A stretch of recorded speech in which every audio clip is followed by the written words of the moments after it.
คุณรู้ไหมว่าวันที่ 15 กันยายน 2556 จะเป็นวันสิ้นสุดสัญญาสัมปทานโครงข่ายของผู้ให้บริการโทรศัพท์เคลื่อนที่คลื่นความถี่ 1,800 เมกะเฮิรตซ์ที่หลายๆ คนใช้อยู่ ซึ่งถือเป็นเรื่องสำคัญที่ผู้ใช้บริการ TrueMove ในระบบ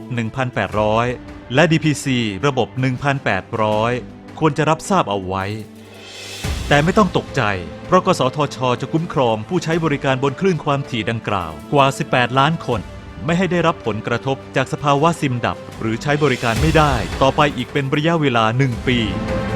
โดยในช่วงเวลานั้นผู้ใช้บริการสามารถโอนย้ายไปสู่ผู้ให้บริการโทรศัพท์เคลื่อนที่รายใหม่โดยใช้เบอร์เดิมโดยบริการคงสิทธิเลขหมาย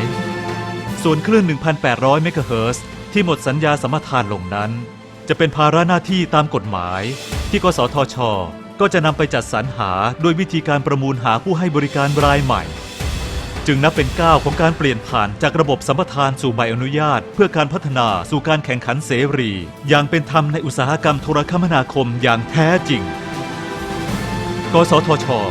กำกับดูแลคลื่นความถี่เพื่อประโยชน์และความสุขของคนไทย